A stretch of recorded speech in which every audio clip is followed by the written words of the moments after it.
మాజీ ఎమ్మెల్యే లక్ష్మారెడ్డి నీచ రాజకీయాలు చేస్తున్నారని ఫైర్ అయ్యారు ఎమ్మెల్యే అనిరుత్ రెడ్డి. లబ్ధిదారులకు చెక్కుల పంపిణీ కార్యక్రమంలో కీలక వ్యాఖ్యలు చేశారు. గత ప్రభుత్వ హయాంలో జడ్చర్ల ఎర్రగుట్ట డబుల్ బెడ్రూమ్ ఇళ్లను స్థానికేతరులు కబ్జా చేశారని ఆరోపించారు.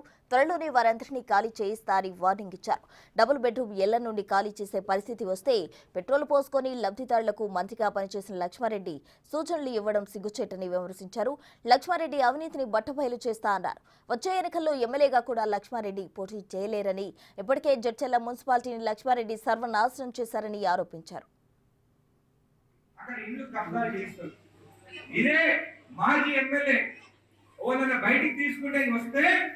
పెట్రోల్ పోసుకోమని చెప్పిండు. ఆధారాలు కూడా ఉన్నాయి. ఎవరి ముందు మాట్లాడినారో ఇంత నీచ రాజకీయాలు చేస్తున్నావు లక్ష్మారెడ్డి గారు.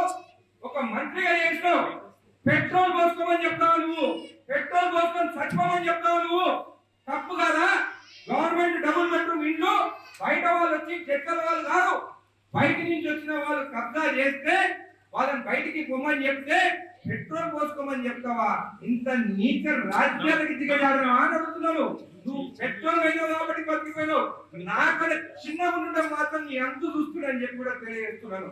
నాకు సంస్కారం ఉన్నది, చదువుకోవాలి. నువ్వు ఎన్ని మాటలు తిట్టినా నేను ఒక మాట అంటలేను, కానీ ఇలాంటి నీచ రాజకీయాలు జీవితం చెప్పి తెలియజేస్తున్నాను. మొత్తం చెప్పిన ప్రజలను అడుగుతున్నాను.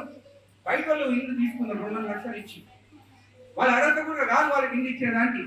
దాంట్లో కేవలం 126 మంది ఉన్నారు. వాళ్ళు నిజంగా ఇల్లు లేవు. వాళ్ళకి ఆ రూమ్ ఇల్లు డబుల్ బెడ్రూమ్ అలాట్ చేస్తాం, కానీ కావాలని చెప్పి అమ్ముకొని బయట వాళ్ళు ఎక్కడో వనపడుకోలు ఎక్కడో బయట వచ్చి కబ్జా చేస్తుంటే నువ్వు చూస్తూ ఊరుకున్నావు అని చెప్పి అడుగుతున్నాను. ఈ రోజు నేను బయటికి పంపించాలంటే పెట్రోల్ కోసం రావమంటున్నావు. అంటే నీ రాజకీయాల కోసము పేదవాళ్ళని బలి తీసుకోవాలనుకుంటున్నావా?